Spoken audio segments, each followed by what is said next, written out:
Sai Narayana. Hari Om Ananda Narayana. Triloka Palana Narayana.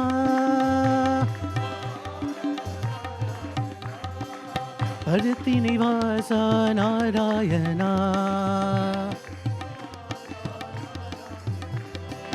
Bharati Nivasa Narayana.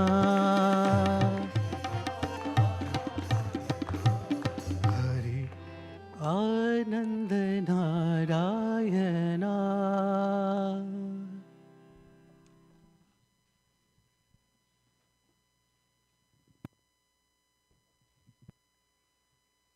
Sriram, are you all ready for the last session? Yes? No. 2 more sessions. And we're going to have a sharing of experiences. We've all had the joy of listening to our fellow devotees share heartfelt experiences about Swami, learning about him, learning how he interacted with his devotees, and enjoying that bliss is such an amazing thing that has been a part of this conference as well. So I'd like to introduce our first speaker, Brother Murali. Murali was initiated to Swami through Bal Vikas at a very tender age. After completing engineering, Murali joined the Sri Sathya Sai Institute of Higher Learning in 1988 for his MBA program. Swami graciously allowed him to work in the Central Trust till the end of 1990. He moved to the USA in 1998 and currently lives in Dallas. And he also currently serves as the Regional Devotional Coordinator for the South Central region of the United States. So I'd like to welcome Brother Murali.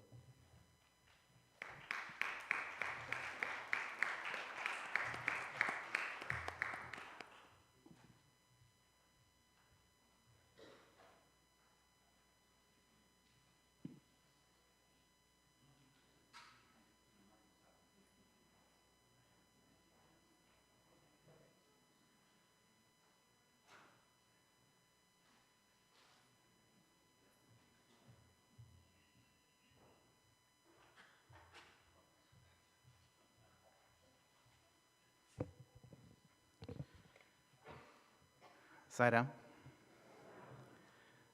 pranams at the lotus feet of beloved Sai, respected elders, dear sisters and brothers. Thanks for this opportunity. And the theme of this evening's or afternoon's experience sharing is Way to Happiness and Love. Pre-lunch session, I was sitting there in the back and suddenly my eyes fell on the board which has a message on the happiness. Till then I was preparing something for the talk, what happiness, what peace and all this stuff. At this point I would like to say that the organizers of this conference has done a phenomenal job to make sure that everyone focuses on Swami continuously. The beautiful pictures and the quotations everywhere. Kudos to that. So when I saw that message of happiness, it says that happiness is union with God. Well, I was preparing peace, to attain peace, union with God. Then it also says that the way how you attain that happiness is doing continuous namasmarana. My entire preparation went for a topsy-turvy. Then I took a moment to the picture which is next to that particular poster and looked at Swami and said, okay, Swami, what am I supposed to speak? And then the message came like, peace is communion with God and a constant contemplation of God and living with God is way to peace. So let me put this way. Happiness keep coming and going. You have a problem, you think of his name, problem goes away, you get happiness. But how to get the peace which doesn't go away from you? That is communion. So let me share a couple of my experiences in this fashion and say how, and also give you a few tips which I have been following, which I strongly believe to stay in focus, and keep Him with you all the time. Way back in 1990, when I finished my MBA working in Central Trust in the accommodation office, every day, invariably, Swami would call, after the morning interviews, a group of 4 students. The Swami fondly used to call us Gokulam boys. He would call us just for a talk. It's only 4 of us with Swami, and that's the time actually we have every opportunity to talk about everything under the sun. And Swami also graciously allowed us to speak, ask questions, and one of those days, one of the boys asked a question, Swami, how to be in constant touch with God, how to keep you with us, how to keep us with you. It's both ways. It's not that, okay, we want to keep you. Because Swami said, if you keep me in your heart, that means I'm smaller. If you want to be in me, that is, okay, you are part of me. So there is double-edged sword. So we asked how to be with you, how you to be with us. And Swami said, Namasmarana is the way. Continuously think of it. Then said, Swami, is Namasmarana sufficient? He said, Namasmarana is sufficient to get rid of a specific problem for you. But if you want to retain Swami in your heart, what you have to do is you have to continuously think of Him. Swami, how to continuously think of Him? Is it that morning we get up and do some Suprabhatam or some bhajan, or you do a puja, and even before going to bed, you do Karacharana Krutamba? Is that sufficient? That will not help you. That is part-time devotion. Then Swami, please explain what we have to do. Swami said beautifully, be aware that God is with you all the time. How? Do not allocate a specific time to God, saying that, okay, I'm praying this 1 hour, 2 hours, 3 hours. Instead of that one, whatever the work you are doing, it dedicated to Swami. Swami, can you elaborate on this one? Well, you are going to grocery store or you are going to Gokulam. When you see a cow, assume that I am next to you standing. Say, Swami, this cow is giving this much milk, or this cow is very arrogant, it's not letting me come here, or yesterday I gave this much food, he was not happy. Whatever it is, keep talking, come. Then he said, the beautiful message on that one, when you talk to Swami all the time, there are 3 advantages. The first one is, you are sharing your opinions, your thoughts with Swami. That means you are feeling Him. The very first point is you need to see His presence all the time. You are feeling. Second one, you are offering to Him. By continuously talking to Him, what are the work you are doing? You are offering to Him. Any work you do it. Third one, most important thing. Imagine if you are offering a flower to God, don't you do the quality check before offering a flower to God? Do you offer any flower to God? We don't do that one. And similarly, any activity you are offering to God, absolutely, we make sure that that is not a bad thought. If you start offering everything to God, where is the chance, where is the room for any bad thought or bad activity going in there? So that's what he did. And another beauty is when Swami talked to us, when Swami spent time with us, without our knowledge, without our effort, he sat in our heart. And the constant communion with God is nothing but giving Him a space in your heart and feed Him so that He'll grow bigger, that He will not give scope for anything else to stay in your heart. And that's what Swami says, okay, your heart is not two-seat sofa.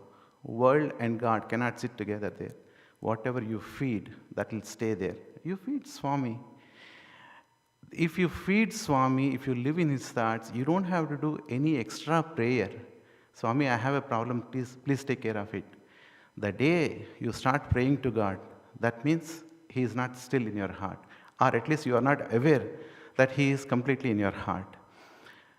Doership is yours, ownership is His. I'll give a small example. This is a few days before Dasara, or maybe 1 month before Dasara. And I think that's the time actually I joined the accommodation office. To my surprise, when I went to the accommodation office in 1990, there was no database. We don't know any newcomer. Newcomer doesn't know, like the employee of that one, doesn't know how many rooms are available, how many are for guests, how many are for regular people, how many are category 1 guest rooms, how many are category 2. Nothing was there. But then how we were doing it? There was one person who fed everything into his mind. And when I joined, he said, you allocate shed. I said, shed accommodation? Then what about the rooms? I'll take care of it. Come on. I have done my MBA. Did you do your MBA? He didn't do that MBA. So I said, I have done MBA, so let me take the privilege of allocating it. Let me plan it and do it. He didn't give me that opportunity. So a week, 10 days passed by. Then I sat with him. And by then, actually, we had a very good rapport. And he said, I cannot tell you, how many rooms are there, which room you can allocate it, but what I can suggest you is, you create your own database. How to do that one? He said, yeah, go around, find out who are permanent residents here, and build a database on that. Yes, okay. So I prepared a huge list, number of rooms based on different buildings, W1, W2, all these things. Started going to every shop, canteen, Western canteen, everywhere. I started going and talking to them, saying that how many permanent residents are there. It was a huge questionnaire. How many permanent residents, how many family members, how long you are staying, all those things.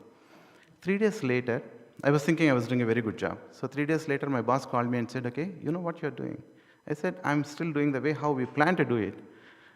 He said, well, you're doing good, but the problem is devotees, particularly the permanent residents, are thinking that Swami had sent his student to collect the database of all the permanent residents so that Swami would call them for Dasara and distribute clothes. Come on.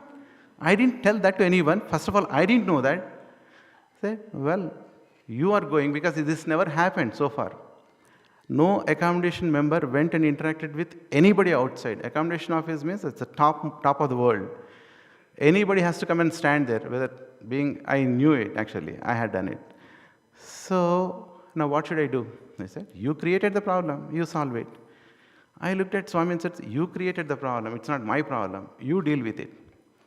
I was pretty confident that because it was not my problem, I was doing sincerely what I'm supposed to do it. And few days happened, my database is almost ready. Day before Dasara, Swami sent a message to Mandir secretary to all the permanent residents to come and sit in the front rows for Dasara so that Swami would distribute clothes. Why I'm saying this one is, whenever you do it, have faith in Swami. Keep his name on the lips, his form in the heart. Everything will be done. That is what he has come here for. And when you have completely in your heart, nothing will go wrong. I remember Nellore district collector, Sujata Rao. So one day she was talking to Swami in the interview room. She said, Swami, we are supposed, as being a collector, I need to make so many calls with the limited facts available at that moment. And I have to take a call, whether it's correct or not, I don't know. But based on that moment, I should make a judgment. This is the case with most of us who are executives in the offices. You do that one. Whatever is available, time is very critical. And her question was, in such a case, how do I know this decision is correct or not? How would you guide me? He said, so long you have me keeping in the first, giving me the priority and making a decision, it is my responsibility. I will make sure that that decision is right. And this is message for everyone, not only for one or two. Now finally, a few tips. How to keep him continuously in our hearts. I'll tell you what I have been practicing it. First thing is, whenever I drive my car alone, I visualize Swami sitting next to me in the passenger car. I'll talk to him. I don't talk any spiritual context, any deep question-answer sessions. I only say, Swami, road is like this, traffic is like this, or my boss is very good, or my colleague was not good. This nonsensical things. The reason why I talk to him is, I want to keep that relationship. I see Swami, I have to feel Swami. That's one thing. And second one is, this is advised by one of my lecturers in Patti recently when I met him. He said, whenever you go and have lunch outside, earmark what are the cost of the food earmarked for separately, and keep that money thinking that Swami, this is for Swami, Swami would come and sit next to you and eat. This usually happens when you are going alone. So the moment when I spend $15 for my lunch, I'll take $15 out and keep it separately in a pocket. That is for Swami. That moment, I get a feeling that, okay, Swami is sitting next to me and having lunch. That money, I can keep it in a separate box and use it later. Once in a while, I can use it for a different purpose. The very objective is, while having lunch, I am having lunch with Swami. I am having lunch with Swami. At least I had a few good fortunes to sit with Swami and had food. So let me visualize that moment. Swami is with me. Let it linger in my heart. I am with Swami. And third and most important thing is, before going to bed, once in a week or twice in a week or every night, write a few letters saying that, Sriram, Swami, these are the things I have done today. I am not happy with you because it did not happen the way how I wanted to happen. Or I am extremely happy with you because you gave me this opportunity of think of you. Whatever it is comes to your mind. Again, the objective here is communion with God. Every act of yours, you have to see Swami. When this happens over a period of time, God will stay and remain with you. At the end, finally, I would like to say a few words about the conference. I am really happy with the way how different activities performed here, starting from the morning till evening. I know we are planning for our retreat, Region 10, for Labor Day. How much of planning go for that one, we know it. There are so many temporary structures I saw around for our food arrangements and everything. And I stayed outside, little far away from this place. And if you pack the entire day with different activities, some elderly people would like to have some rest in the afternoon. I was talking to a couple of my colleagues, friends here. How about having a place where here, delegates can come and take rest in the afternoon? And if at all a program happens here once in a year, we understand it. But if you want to have this your abode and you want to have multiple activities happening over a period of time regularly, you don't have to spend money in motels, hotels, or rental houses. How about having some permanent structures here? Maybe I'll throw this idea to the organizers, and if something happens, good. Jai Sai Ram.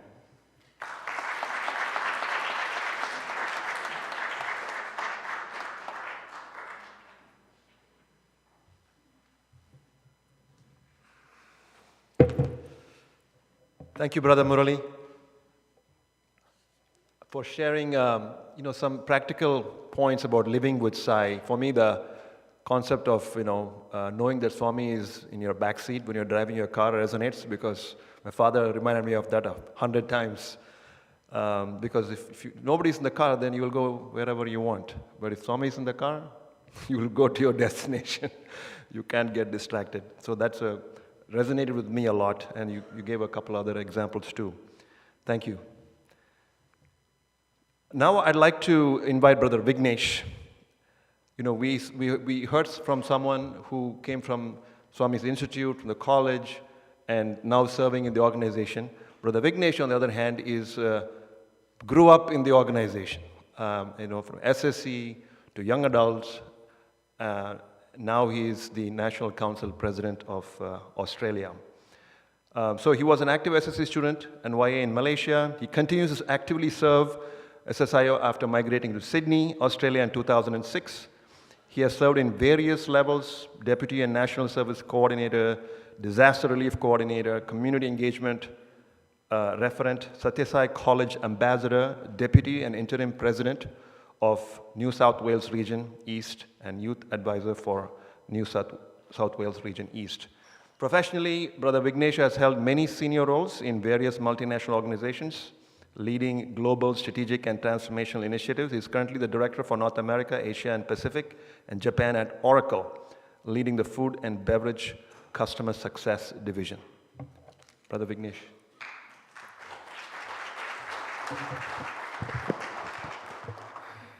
Sriram, everyone.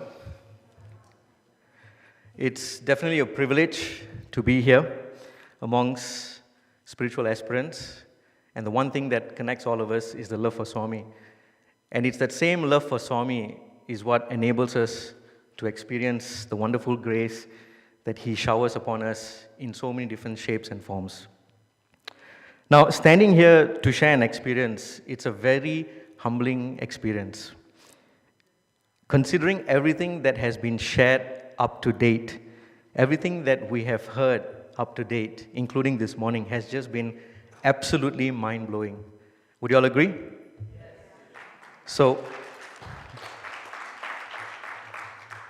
my request is that I ask you to please lower your expectations for the next 10 minutes.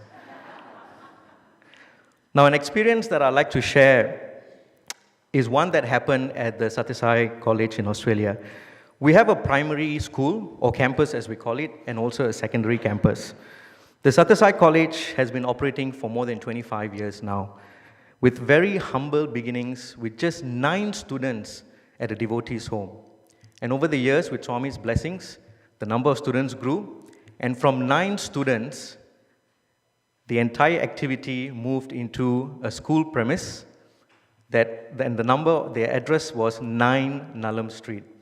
So there itself you can see Swami's Blessings. It started with 9 students and it moved to 9 Nallam Street.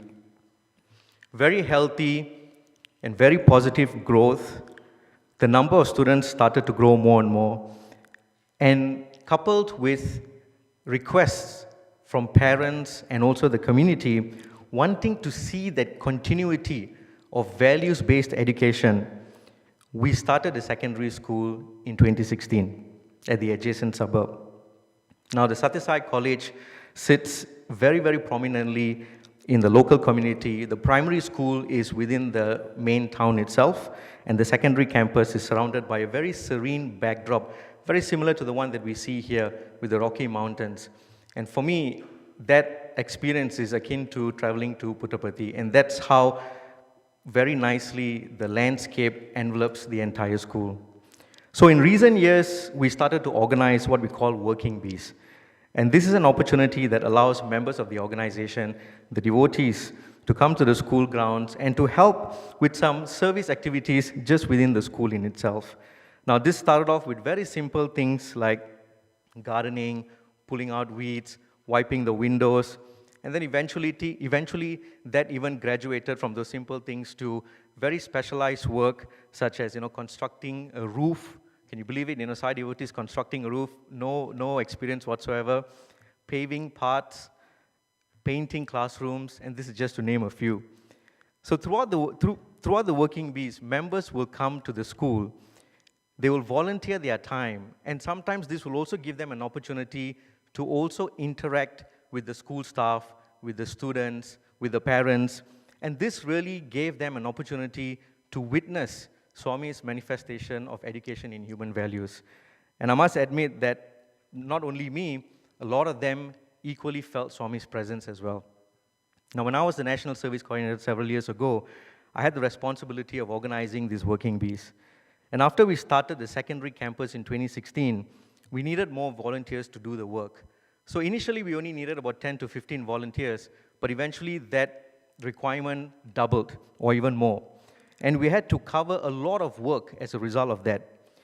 So in 2018, when I was organizing the working bee, I had a conversation with Swami, and I said, all right, Swami, this is a big one. The list of tasks of what we need to do is almost going to be a mile long, and we will need a lot of volunteers. So I told him, let's aim for 50 people, 50 volunteers. So we created a registration form, and we shared that information to all the devotees. Now, as Sai devotees, we are very disciplined when it comes to registration. When the registration is out, we will find out what is the last day of the registration, and then we'll only register on the last date. After numerous reminders, and that's when we will register. If only our speed to register is as quick as yearning for liberation, there will be no need for multiple reminders for registration. So I told Swami this, 50 volunteers. And as I said, not many people registered at the beginning. So multiple reminders were sent. Now finally coming towards the days and the weeks and the days as counting down towards the working bee, I told Swami, it's all right, it's your activity. If you want 10 people, 10 people will show up. If you want 15, 15 will show up. If you want 30, 30 will show up. But deep down inside, I thought to myself, let's still aim for that 50. The registration never reached 50. We had about 44 people, 43, 44 people that registered. So that Saturday morning, we had a briefing, we had breakfast, we had a briefing. And then the principal of the school was also equally having a chat as part of the briefing and just providing some updates to all the volunteers who were there. So I was standing at the back of the principal, and I was doing a head count. How many people? And you can guess by now how many people were there, including myself. I started the head count with me. 1, 2, 3, everyone. Exactly 50. No more, no less. And that is a sign that Swami says, leave the result to him. Don't be attached to the result. So,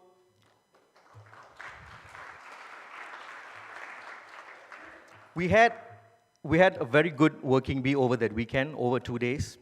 And when I say we, it was everyone. It was the young adults and the adults. And it was very nice to see the members from different parts of the state, different states equally come and volunteer as well. And I always say that when I describe the word we, is the W represents the wisdom of the adults, and the E represents the energy of the young adults. And that's what really personifies the word we, and how we should apply that in everything that we do. So that was 2018. So 2019, with that momentum, with the momentum from 2018, with that experience in 2018, we thought, okay, let's try again for 2019. So this time we upped it a little bit more. Well, we thought, we'll go for 50-55. But sorry, Swami had bigger plans, because in 2019, we had 70 volunteers, 70 volunteers. And the reason why we had 70 volunteers is because everybody who attended the 2018 Working Bee went back, took their message, took their experience, shared it with their members at the center, and everyone else who did not attend felt that they were left out, and they decided, and that time in 2019, the registration happened really quickly. We had to actually stop and cut down the registration a lot more quicker. So 70 registrations, to a point we had to actually cap it, because it would not be a working bee anymore. It will end up becoming a retreat. So we said, unfortunately, we have to actually cut down the numbers. So that particular working bee in 2019, again, across 2 campuses, we split the group, and we had a lot of specialized work, a lot of general work as well. On the Sunday afternoon, when we were finishing the work, lunch, and we had a little bit more to finish up, we locked up the secondary campus, and then a few of us made our way to the primary campus, which is in the main town itself. And there were 3 of us who were finally closing off the rooms, making sure the doors were shut, the windows were shut, and the school was left in a very good condition, because that Monday, the students were going to return for school. So I was having a conversation with a fellow brother, and then another person came to us, and he said, Vignesh, I think someone left their pair of gloves. And I said, okay, maybe we'll have this little bit of lost and found box, so we'll just leave it at the school. Now the glove was inside out when he gave it to me. So I turned it the other way around, and I don't know if we have that photo now to share. When I turned it the other way around, the color of the glove, now the impact here is if the photo is up there, but the color of the glove was Swami's orange robe. Not a shade lighter or not a shade darker. It was Swami's orange robe. And that entire weekend, that 70, not one person, if someone wears an orange glove, it'll be easy to spot. Nobody. I went around, and I made it a personal mission to even, go and go through the list of all those who attended the Working Bee. There you go. So if you see just on the railing, further down the stairs, yes. So that, and as you can see, it's exactly the color of Swami's robe. And throughout that weekend, we all do gardening here. We all have seen gloves. There'll be a mix of gray, yellow, or whatever the color is, a little bit of latex, a little bit of rubber, but this was pure orange from top to bottom. And I made it a mission to go and find out whose it was. So I went through a list of people, and they all said, no, no, no, it's not mine. And to me, even if someone had come to me after that and said, Vignesh, this is actually my pair of gloves, I would have been happy to return it to that person. But the very fact, at the very last moment, as we were wrapping up, as we were locking up the school, when we were completing everything, that pair of orange gloves comes to us, was so symbolic that Swami was there present with us. And everyone was so happy. That entire weekend, the weather was fantastic, clear skies, the food was good, we finished off the work on time, and we left the school in a way that the school students thought they were coming into a brand new school. That was the feedback that we actually received. So,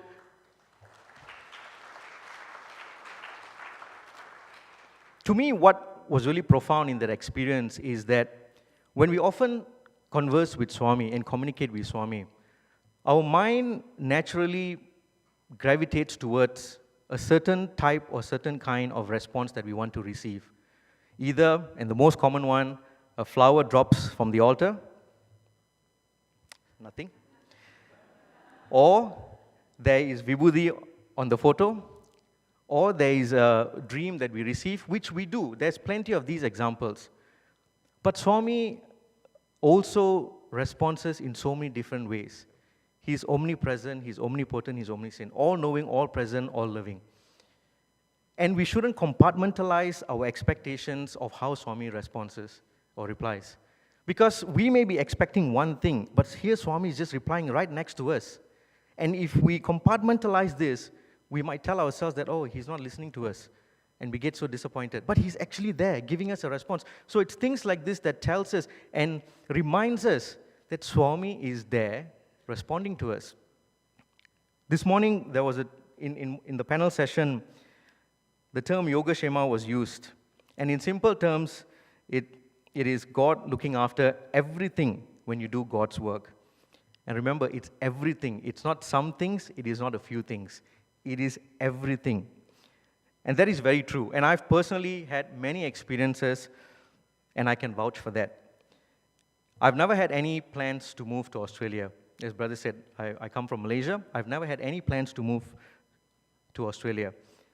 When that happened, it was only meant to be a 4-year stint. That's it. Go to Australia 4 years and go back to Malaysia. But 17 years on, thank you, 17 years on, after moving to Australia, Swami looked after everything. And today, I stand here with the opportunity granted by Swami to serve as the National President of Australia. And Swami looked after everything. There were many experiences that were shared throughout the duration of this conference. And I want to definitely take the opportunity to thank the organizers for allowing us to share these experiences. And it's in the name itself. SAI means so many things. That acronym means so many things to us. But it also means share and inspire. And that is what this conference has been. Do you all agree? Now, many have been blessed to have close proximity experiences with Swami. And when we hear those experiences, particularly, when we hear the wonderful stories that Arvind shares, it allows us to relive the physical presence of Swami. But the experiences that some of us have who have not had that opportunity of having that close proximity with Swami, we should also share those experiences because it allows us to experience Swami today, and we will continue to experience Swami. And I think that's the most important thing. And these experiences will help us keep Swami's mission alive. So I'll conclude by saying that if you were expecting me to share an experience of physical proximity with Swami, I'm sorry to disappoint you. But if you wanted to hear an experience that talks about how Swami shows his presence, his grace, his love, and continues to shower everything that we expect from the Lord, I hope I delivered. Sarah.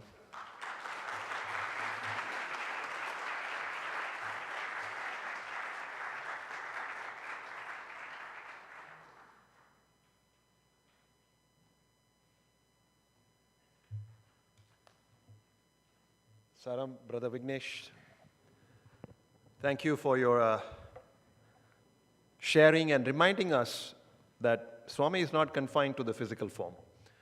And sometimes actually, our physical proximity might prevent us from realizing that. So thank you for sharing how you experience Swami, either in the Swami bringing you 50 volunteers or showing up in the Sathya Sai Primary School and helping you serve.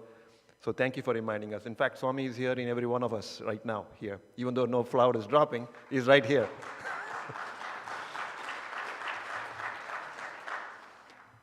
So I would love to invite now Sister Pamela Nash.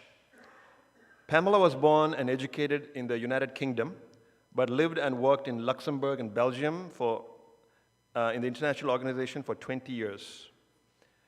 It was only when she returned to the United Kingdom that Swami came into her life. She has taught Sathya Sai education and human values to Sai devotees and also taught school teachers how to use the SSEHV manuals to teach the children. She has been the Sai Center chairperson for many years. She loves gardening and is virtually self-sufficient with her produce. Sister Pamela.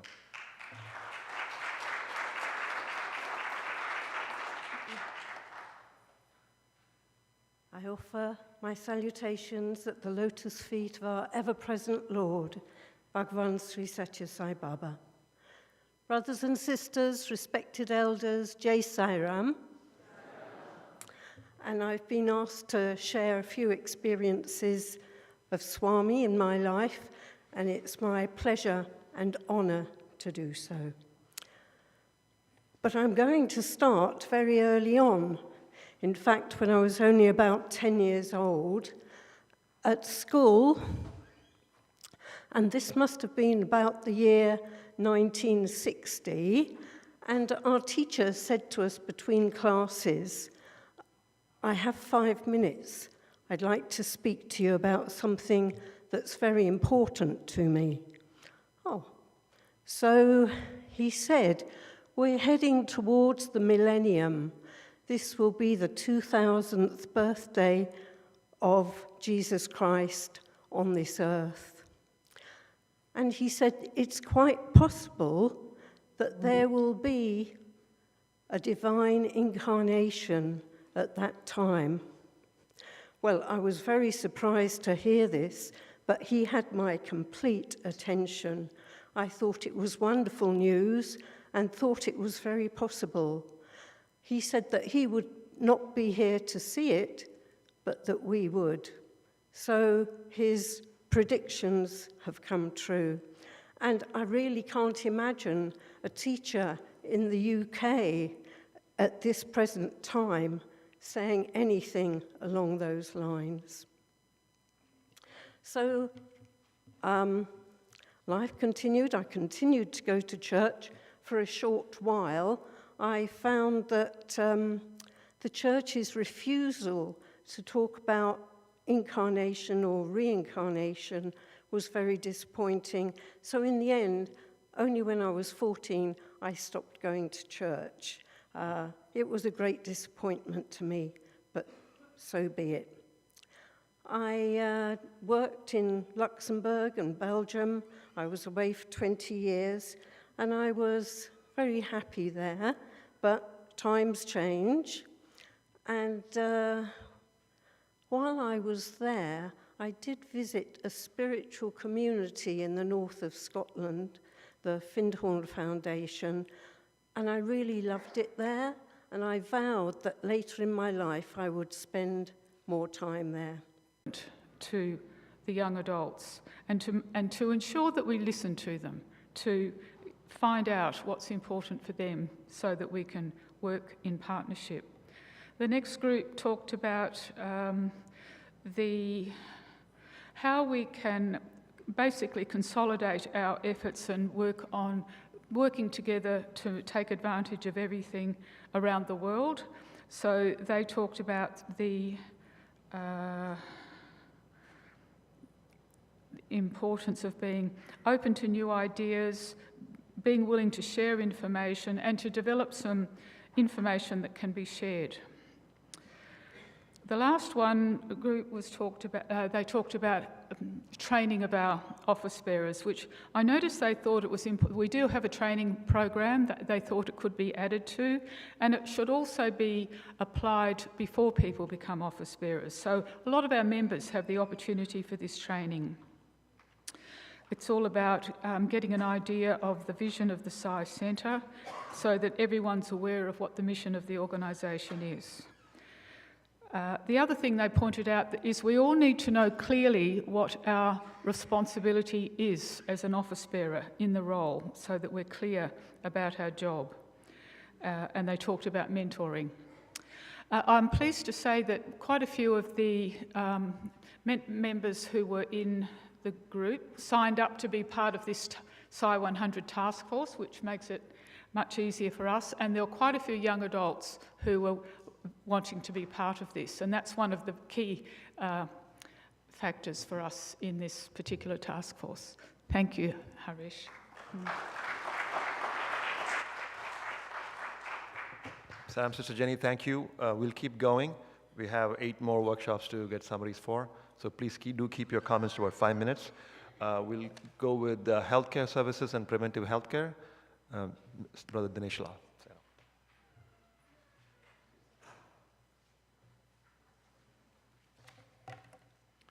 My deepest reverence to our beloved Bhagavan, respected elders and my dear brothers and sisters, Om Sri Sai Ram. Om Sri Sai Ram, after lunch. Okay. Our workshop, I will be summarizing the summary of a 90-minute workshop. And at this point in time, I would like to apologize to all the participants of the workshop and the leaders that I will not be able to cover all your feedback, but I'll do my best to cover whatever I can in the 4 or 5 minutes. We covered 4 healthcare topics which are interconnected. We started up by reminding ourselves that healthcare is a journey, not the goal. Both are important, but it is paramount to keep objective in mind in order not to stray off the path. Swami says the goal of his organization is to help people realize their innate divinity. This we got from the website, Brother Anupam. So he said our goal is to realize the divine principle innate in every human being. This is achieved by doing selfless service, in our case, healthcare missions, and achieving self-transformation by practicing the 5 human values of Satya, Dharma, Prema, Shanti, and Ahimsa. The divine principle within us is expressed by manifesting love in thought, in word, and deed. And Swami's video a few days ago cautioned us that please, we can't save if we develop the ahamkar, the ego. Very important caution for all of us.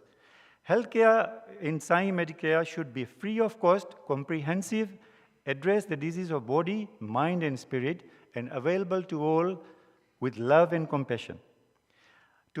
The workshop covered healthcare. The other topics we covered was that to make it efficacious, medical camps, healthcare education, and medical outreach programs should be carried out after careful consideration of community needs, not on the whims of the one serving, as was very well highlighted by the artificial intelligence play drama by the young adults.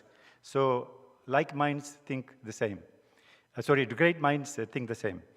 Some of the challenges we found in medical camps was lack of robust follow-up of patients, young generations busy with life, patients' lack of support, services for follow-up with specialists, patients not complying with medical advice, retired doctors want to help but their license has expired, and each country having different rules for medical camps. If we talk about solutions, I'll be here for another one day. But in summary, we have to be sure that before you carry out any of our projects, we need proper planning and research. We need to identify our own resources. We need to look at the availability of local resources and ability to follow up. Medicare projects need to be sustainable and not one-off. It should motivate, inspire, and empower local population. And Dr. Geeta, who spoke early in the morning, I can assure you there are lots of zones in our SSIO that have been doing camps which has been sustainable, and they've been going through the same and have been following up the patients. but we need to enhance and get more of that. For the older doctors, I think if you do not have license, you can easily do a lot of mentoring, oversight, and educate. So these are possible solutions. For medical education, we discuss prevention through health education at bodily level, should target nutrition in vulnerable groups like the pregnant and the children. At a mental level, counseling for all stressful situations, and at a spiritual level, looking at breathing exercises and simple yoga and meditation. Medical education can be enhanced by using digital platforms. It's been well shown by Zone 3. For the last 3 years of COVID, they have done lots of webinars and teaching to poorer island countries. And cell phone and apps and monitors for blood pressure and sugar, this all can be used.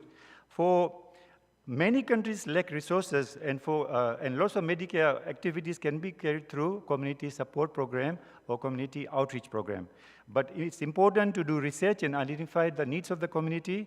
The best place to start is where there has been pre-existing community adoption program for Swami's 95th birthday, and they can be revived. All sorts of medical activities can be carried out during these community support programs, which include regular clinics, mobile clinics, and various other things. We must not forget the mental health issues and the refugee population, particularly in the Western countries. There's a lot of them which are probably subclinical, people are not aware of them.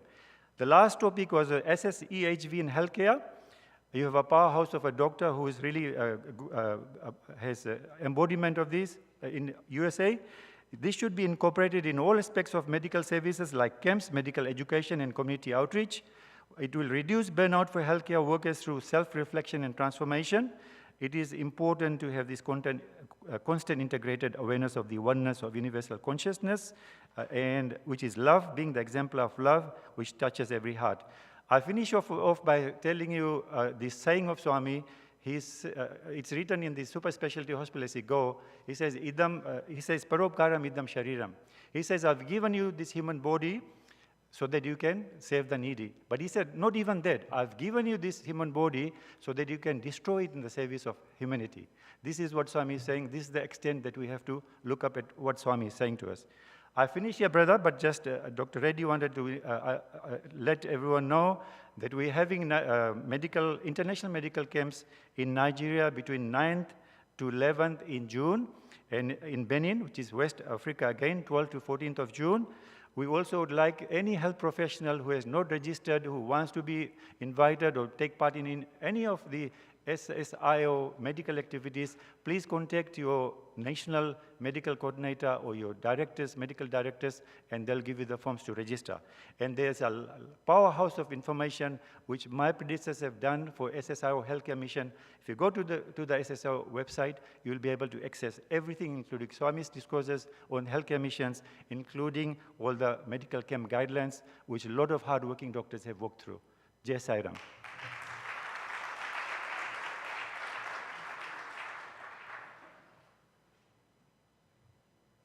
Thank you, Brother Dinesh. I'd like to invite Sister Sai Prasanna Ravichandran to talk about environmental sustainability. Sai.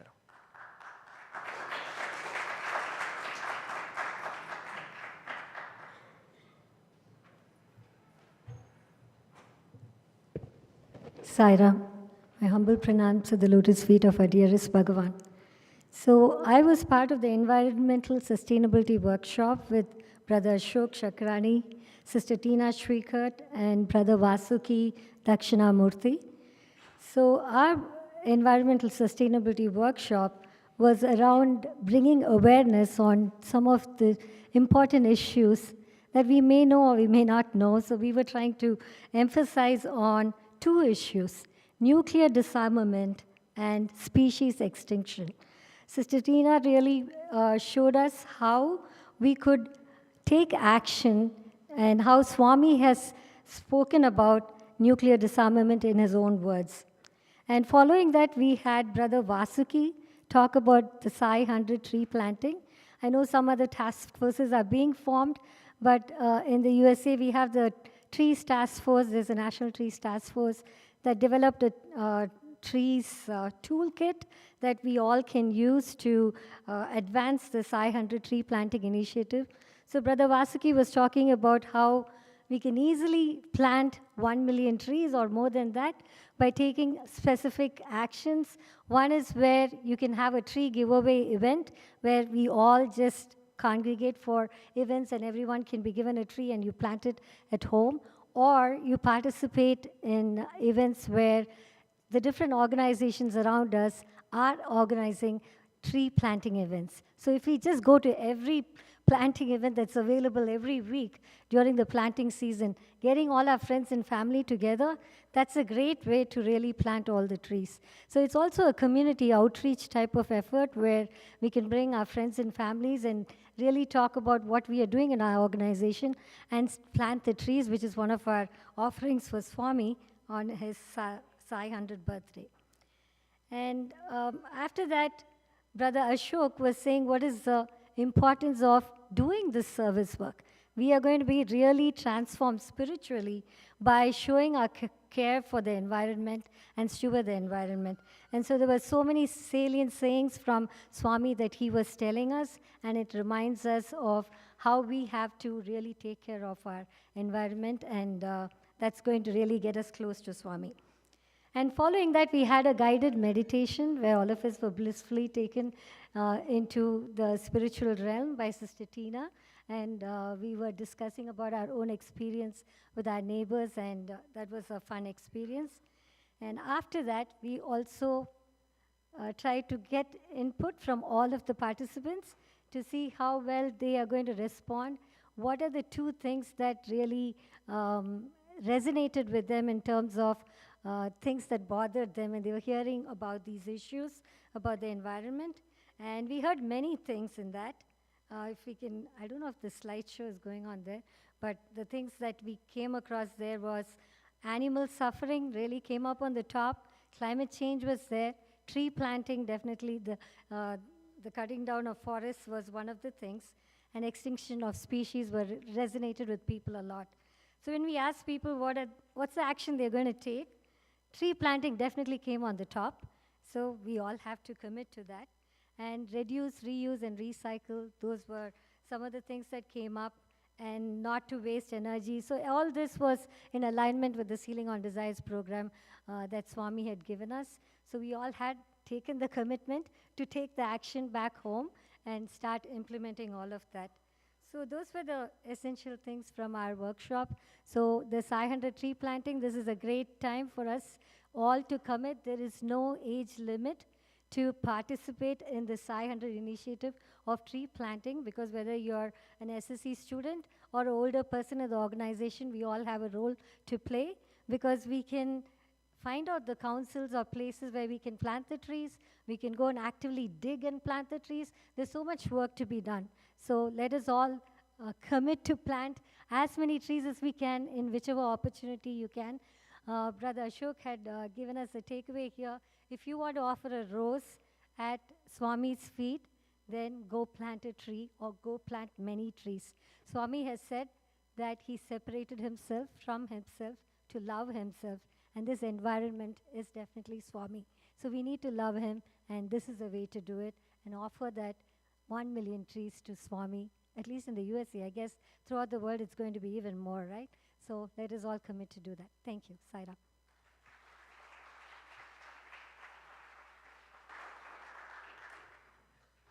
Sriram, sister. I'm going to count to 3, and then we're all going to say Sai Ram as loudly as we can. 1, 2,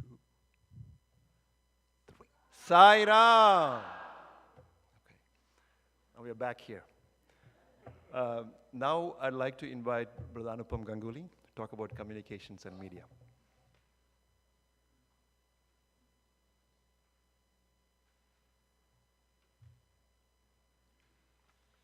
Sriram, now that Harish has woken you up, I'm sure you'll all will listen to me.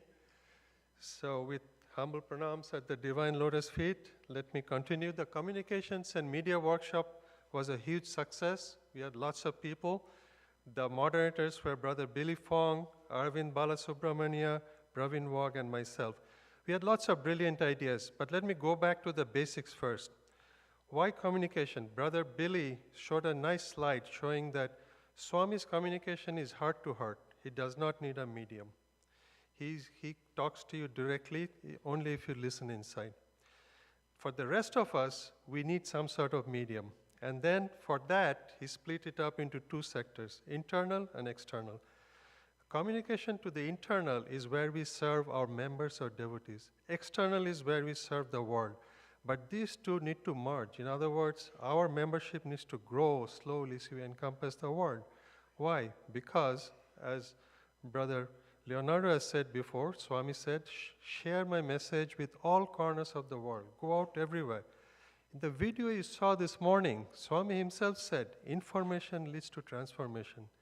So the whole idea of communication and media is to inform, inspire, and transform.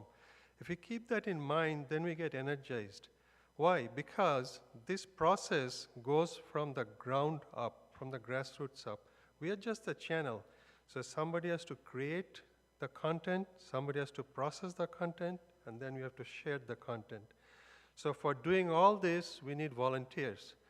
So fortunately for us, we had some brilliant suggestions, and something that came out of the workshop was that we'll send a summary with a request for volunteers to all those who signed up. If you didn't sign up, you can still even tell us by emailing us at mediateam@satyasai.org or info@satyasai.org, and we'll send out a request. We had people who were willing to do audio files, audio productions, people who would create films, videos, and people who would create digital media. Another suggestion was a new WhatsApp group that has specifically everything that a newcomer needs, where you can go in and find out by searching different topics under one roof, under one stop. Another idea was that how are we training new people, or how are we bringing in new people? So we had two new initiatives that we discussed, and those two came out of the Sai 100 group. One is the Media Academy, where it's like bringing people in, teaching them the skills so they can go back to their centers, to their groups, to their young adult teams, and then bring us those material that we can share with the rest of the world. This conference itself is being shared with thousands of people around the world, and that is due to the work being done by our ground team volunteers who deserve a round of applause.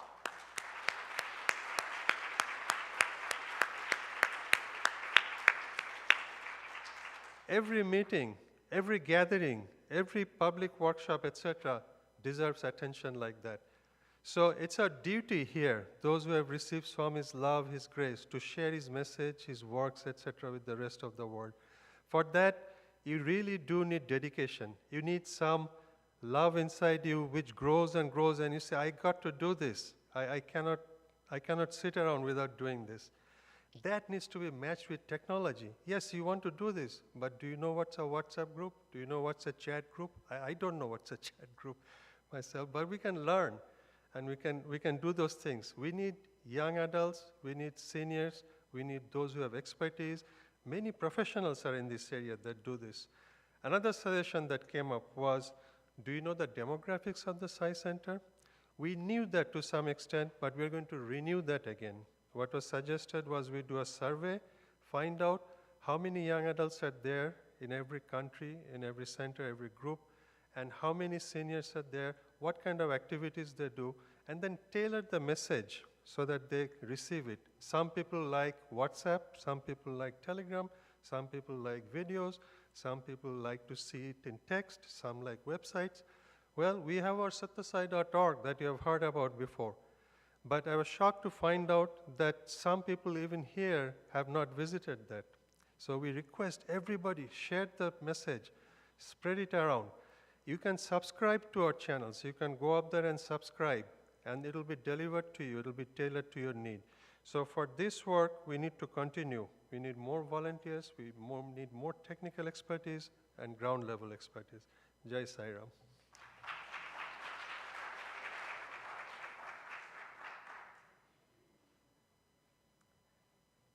Thank you, Brother Anupam. That was exactly 5 minutes. Now I'd like to invite Sister Lakshmi Vyakaran to present the workshop on women's, the beacons of nations.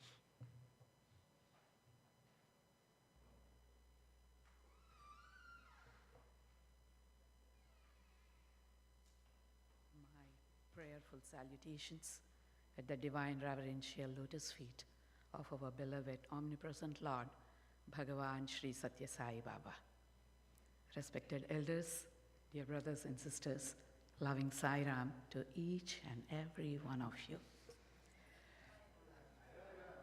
I'm extremely grateful to Bhagavan for giving me this opportunity to present and share my perspective on this topic, women, the beacons of nation.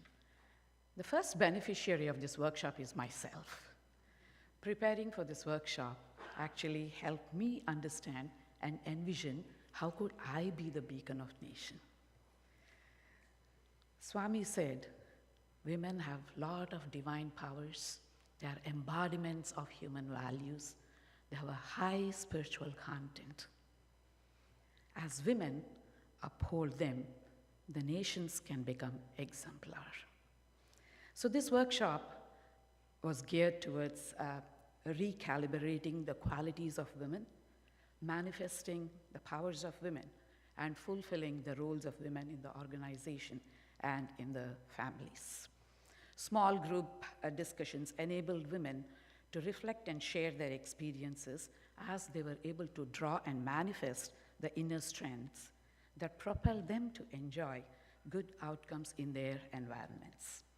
Swami said, in her role as the mother, there is the highest expression of women's strength. This reminds me of an old saying, mothers are teachers at home, teachers are mothers at school. School or home, women are constantly shaping the future.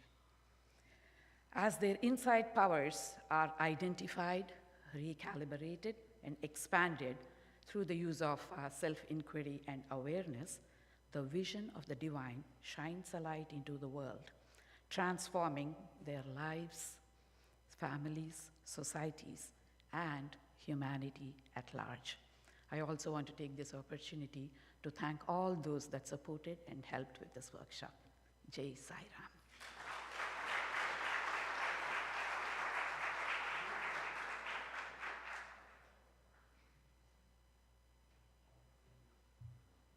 Sister, you caught me off guard.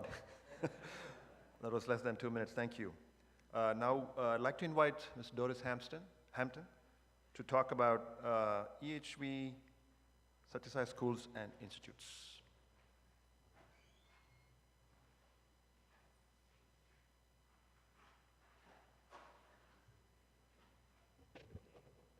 Let's say Sriram 3 times.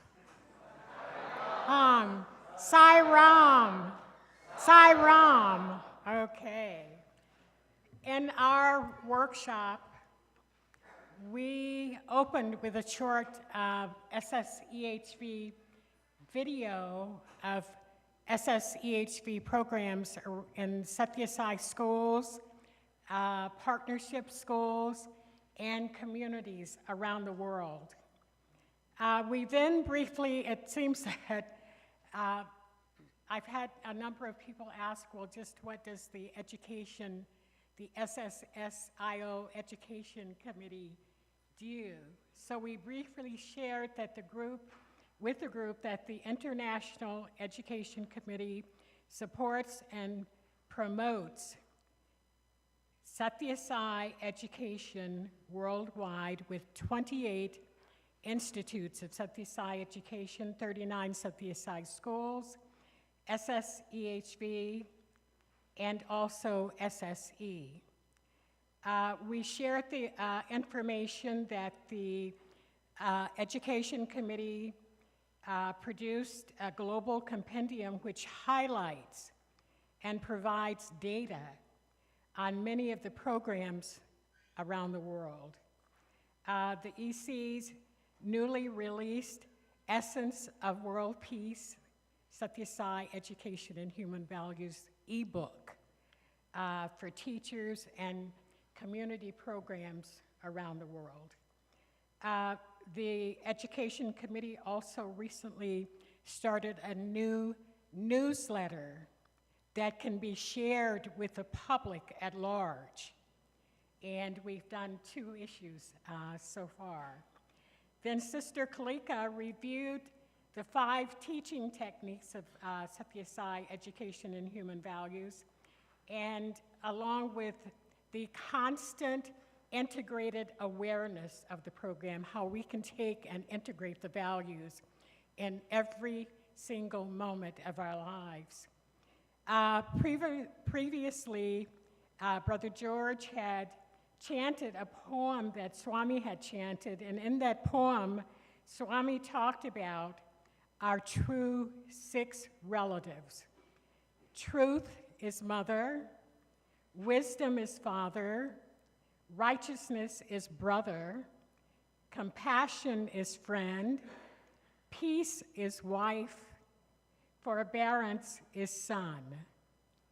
So then, Sister Kalika, we had everyone break up into groups, and they were given a line from the poem, and they were to respond to in what sense in each value or values aspect is a true relative, and how would you apply these values or values aspects in everyday living experiences.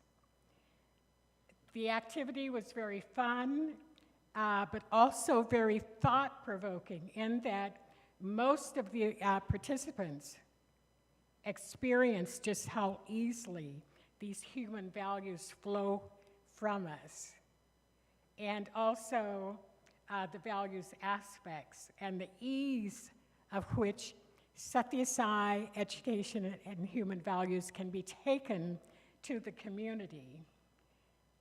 This pretty much sums up the report backs from the groups. The human values are our family. These are our companions. They are with me. Treat as family members.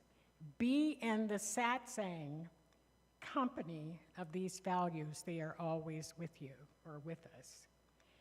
And in conclusion, and to kind of gauge the success of the workshop, along with the adults in attendance, we had 2 teen SSE students who, along with a number of young adults, expressed how much they loved the workshop, and they expressed a deep interest in how they can go about taking the program into the community.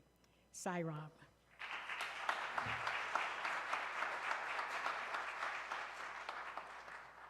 Thank you, Mr. Doris.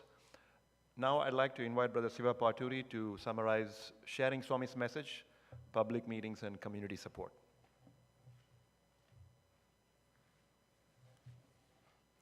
Sriram, everyone. First of all, I'd like to say what an incredible conference this has been.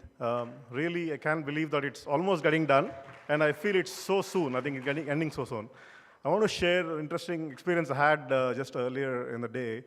So I was, obviously, as we are trying to close, I was thinking about leaving tomorrow early morning, and I was trying to figure out what highway should I drive. And so I opened my phone and checked the maps to see is it better to go on 101 or 5 or whatnot. And then I was trying to put my home address, to see how long it's going to take. I couldn't recollect my home address.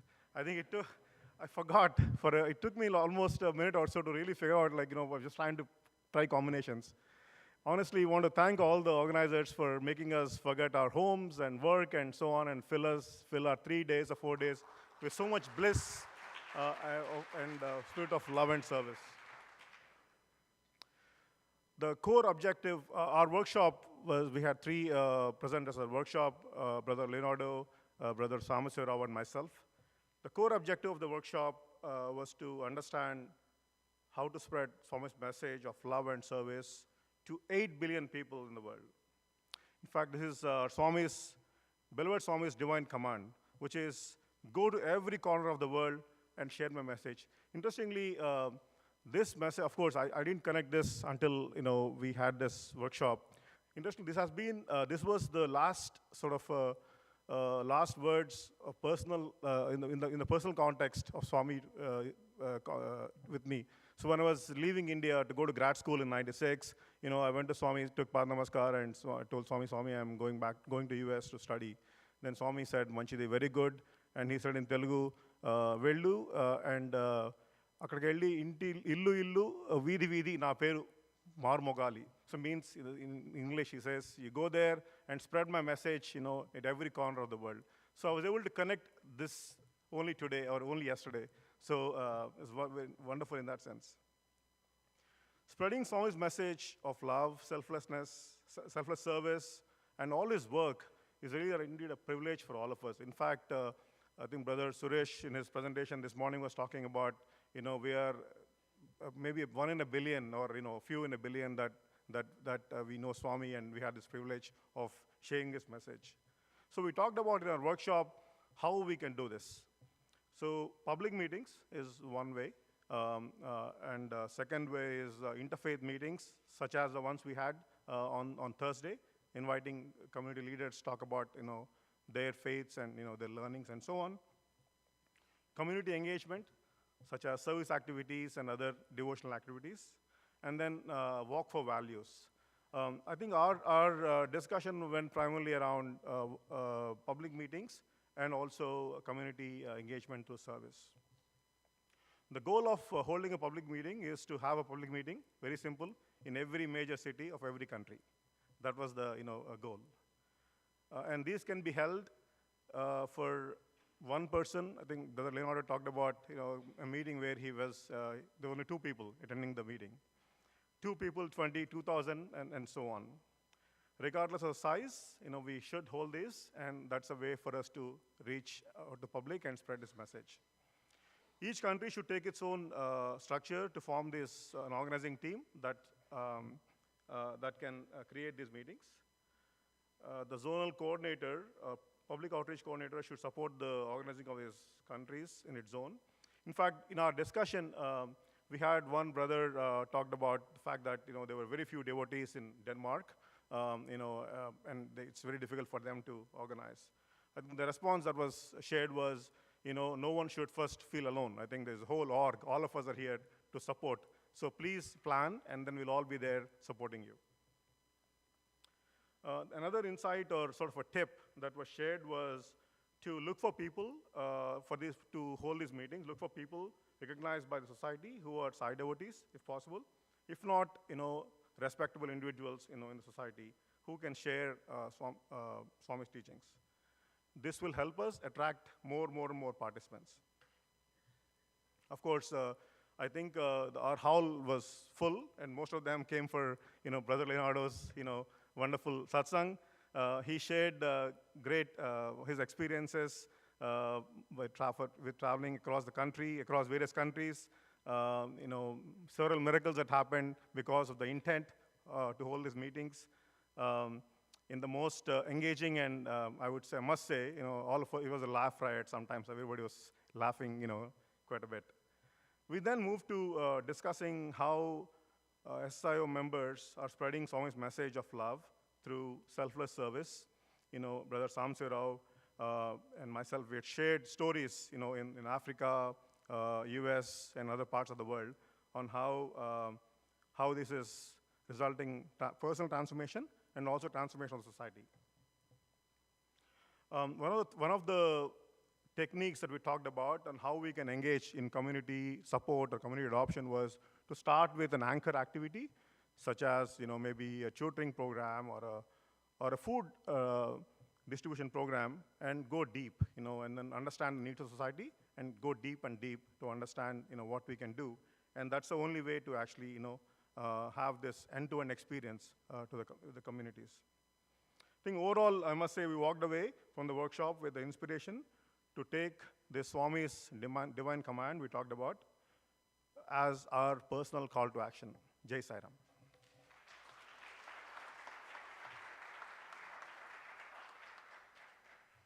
Thank you, brother.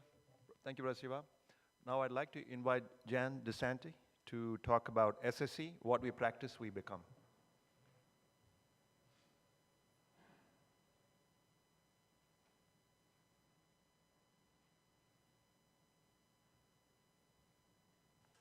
So I would like to start with invoking our Lord's presence with a verse of a song, and then you sing that verse back like we do in bhajans. Sriram, hear my call to you. Sriram, hear my call to you.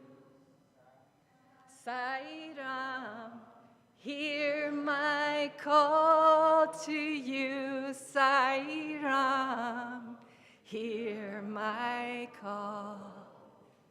That is one thing we can always depend on. He is our 911 for life, right? When we call upon him, it's so. That's our loving Lord, he answers. It was a great joy to be in Sister Aparna Murali's session where she spoke about what we practice, we become. And that's a beautiful word, isn't it? Becoming. And Swami says, be in the world. So again, there's the word be.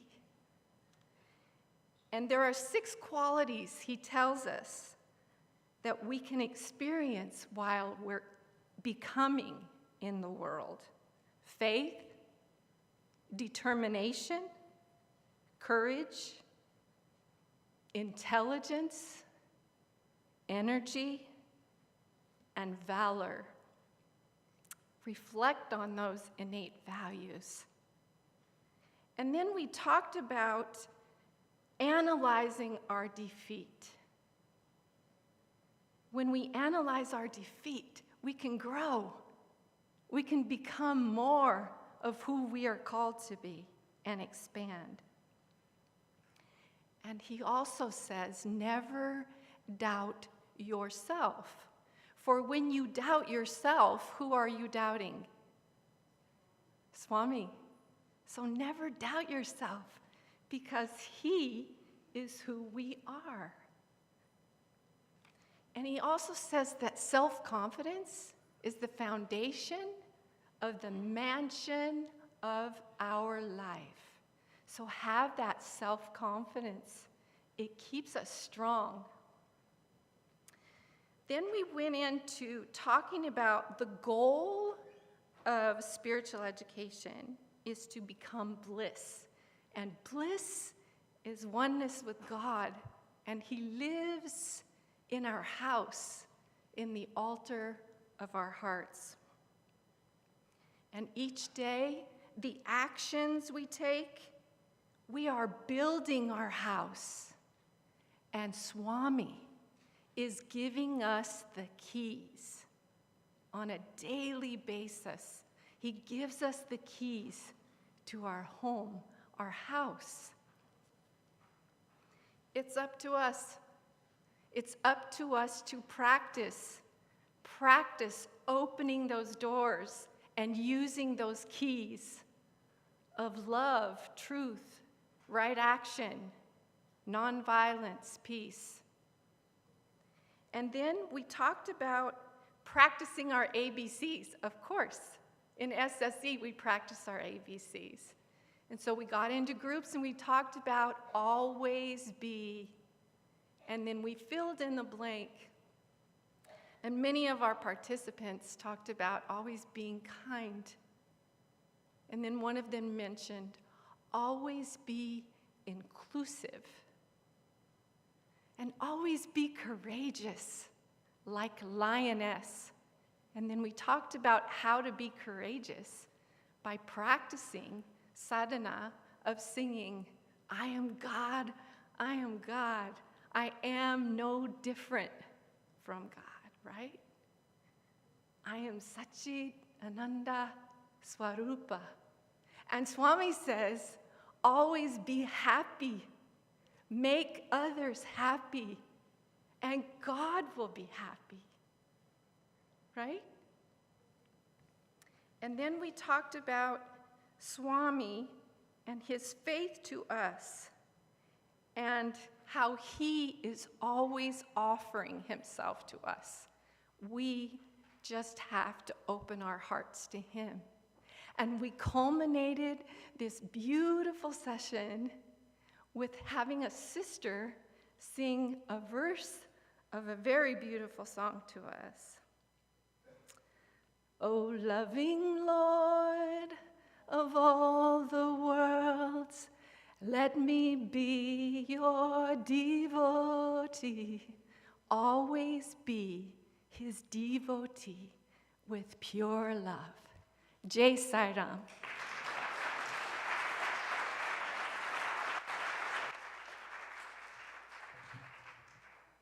Sriram, sister, thank you. Now, finally, for the last one, Lead with Love, Young Adults Without Borders. I'd like to invite Brother Sayan Anandaraja, National YA Coordinator, Canada.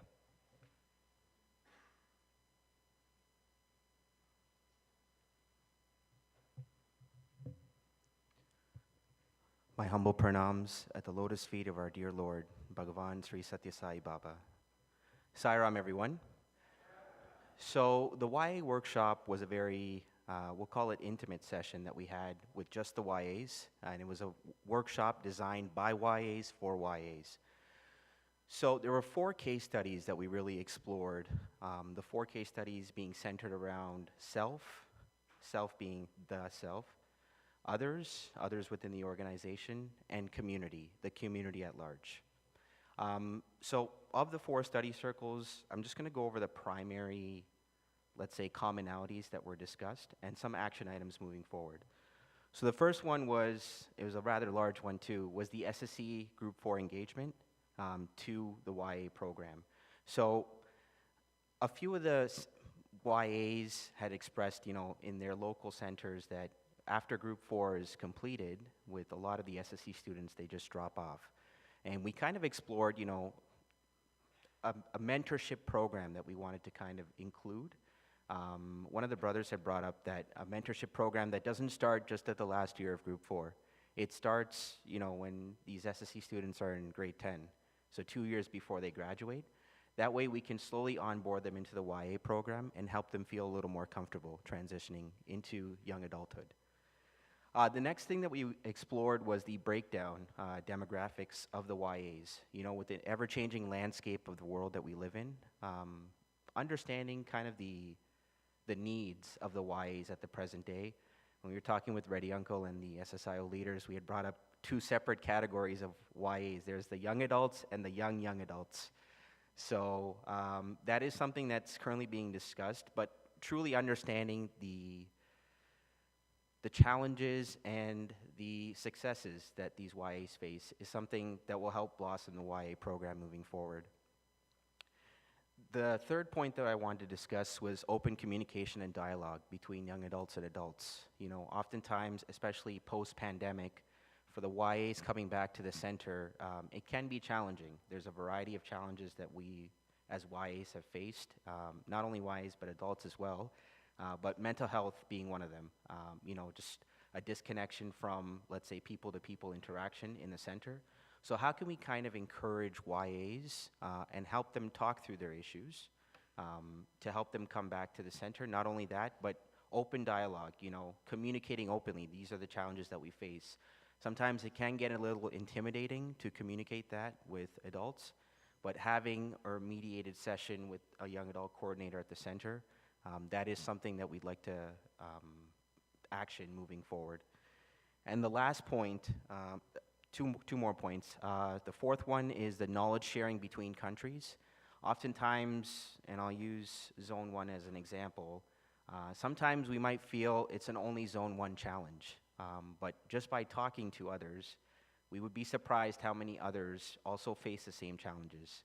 We won't know until we discuss, and until we discuss, we stagnate, right? So something to keep in mind. And the last point, which is a huge one that came up, was inclusivity.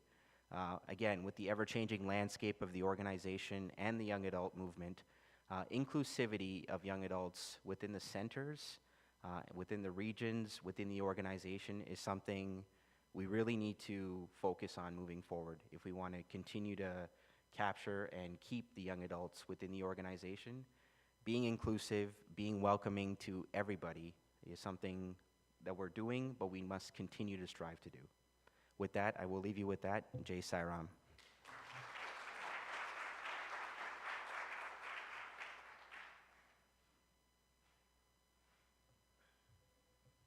Sriram, thank you, brother. So we have actually caught up. We started at 2:15. We wanted to finish at 4:15. Now we have 13 minutes left before the break. So we will go back to the video now that the technical fault has been resolved. We're going to show a video of the various SSIO activities around the world, as I mentioned. And for more information, you can go to satyasai.org, Sai Universe, and you'll find a lot more information about these activities. Can we play the video?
Thank you. I'd like to invite Brother Arvind Balasubramaniam to talk about the eternal companion.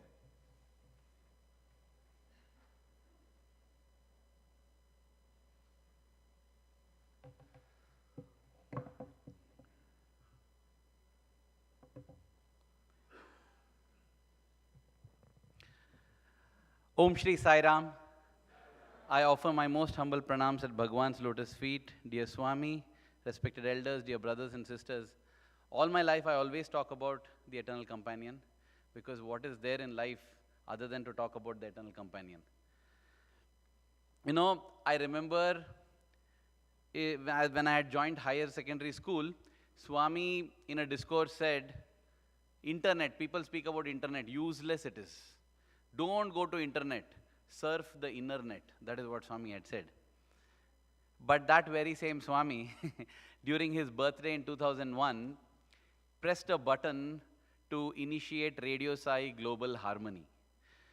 You know, back then, when Swami envisaged and envisioned it, global was always meant to be harmony. You know,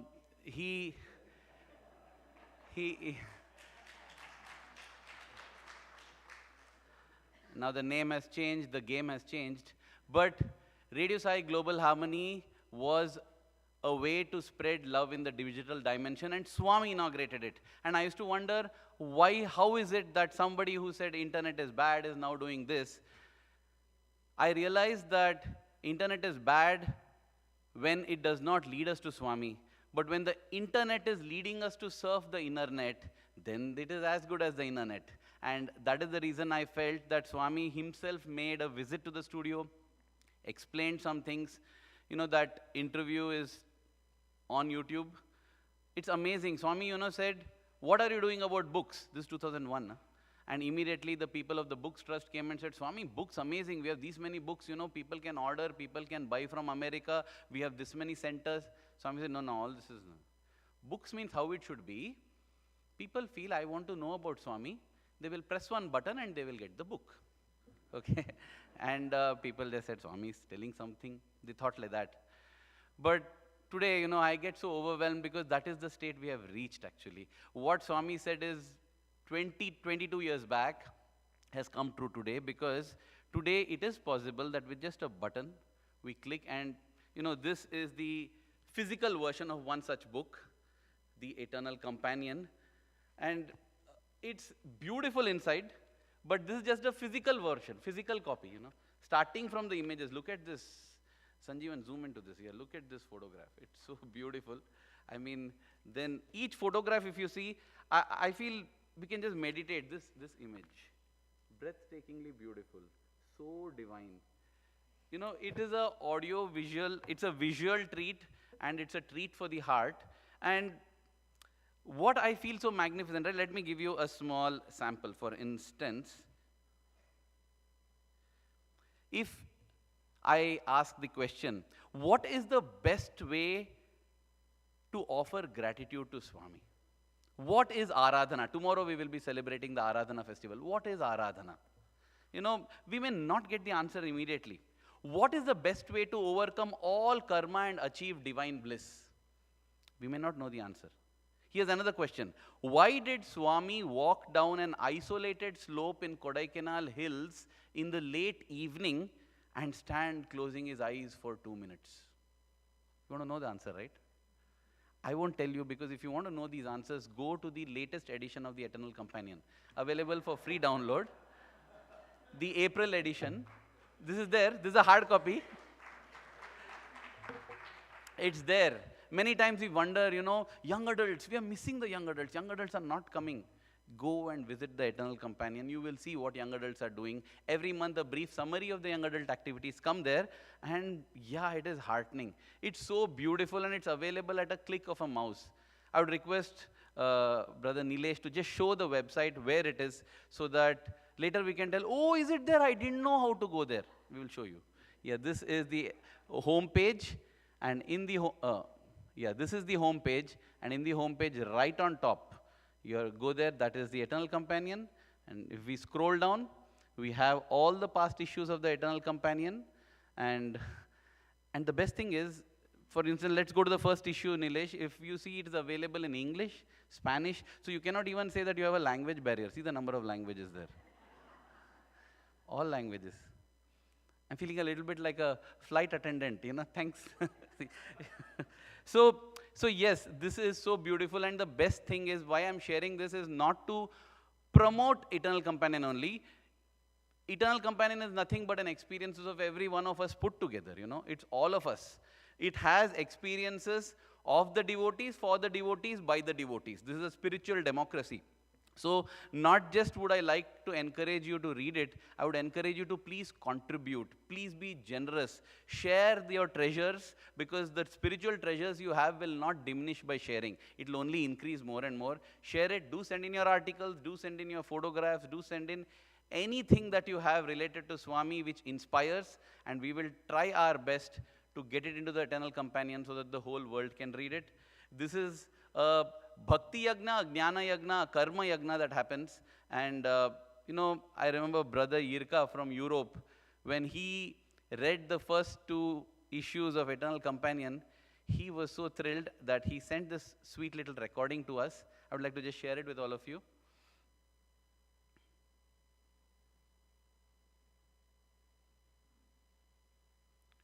Audio.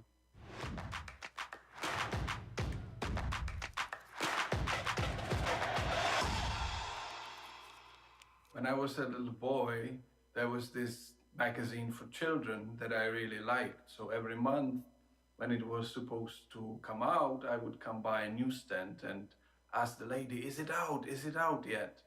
And I haven't really had a feeling like that until recently, when the Eternal Companion started coming out. When every day it comes out, I really feel the joy, and I can't wait to get home and open it.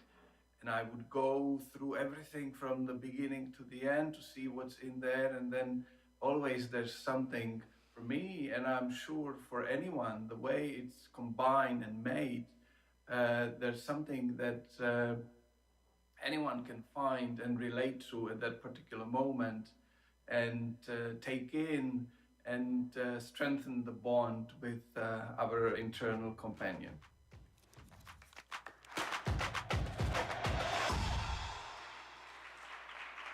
Many people have actually shared their expressions of love about the Eternal Companion with us. Why I selected this particular one is, in Loving God, Professor Kasturi beautifully writes about the Sanatana Sarathi, the magazine that God himself initiated, Swami told him that for Sanatana Sarathi, how it should be, what should the Eternal Charioteer magazine be about? Swami said, the devotee must go to the postman at the beginning of the month, hold his hand and ask, where is my Sanatana Sarathi? Where is my Sanatana Sarathi?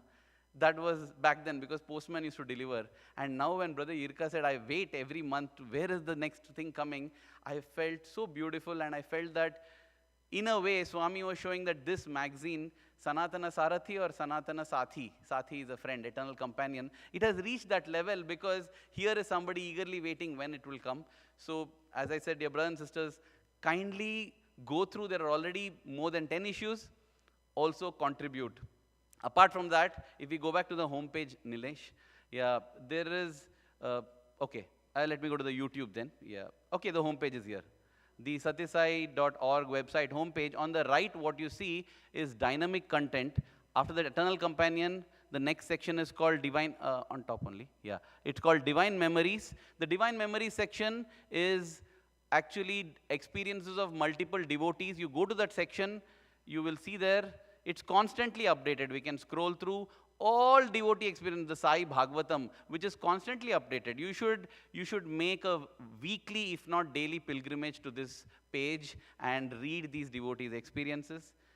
Going back to the home page, the next section we have Sathya Sai Baba's discourses, and this is magical. Dear brothers and sisters, 800 and more discourses, words of the avatar direct. Never before in history has it happened. Swami has been so kind, so loving to allow us to document it.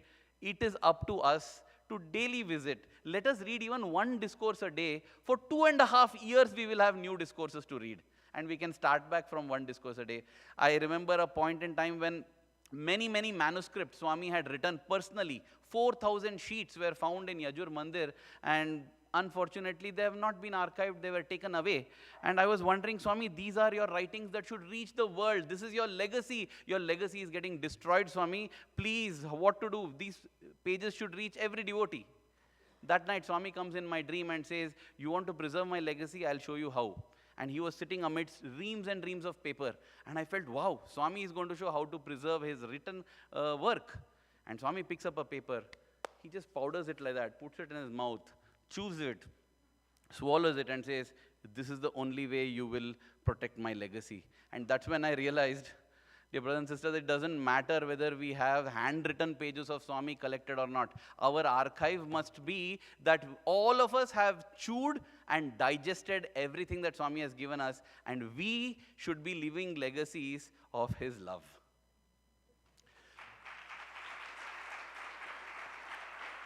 And the final part, the YouTube channel, we have had some great Sai soldiers who have bravely defended it against attacks and brought it back up. Grateful to all those soldiers.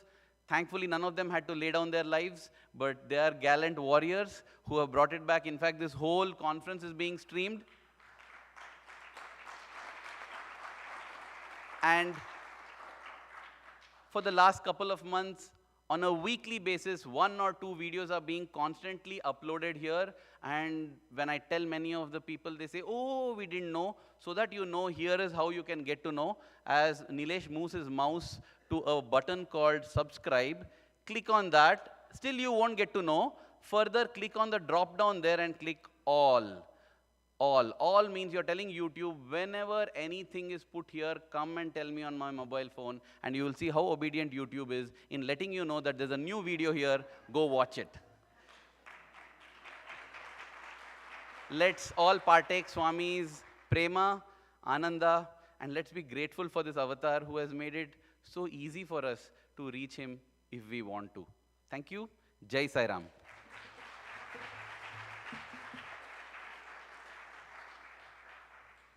Sriram, thank you, Brother Arvind. So now we will take a 30-minute break. We'll try to assemble here around 4:45 for the final session of the conference. So see you all in 30 minutes.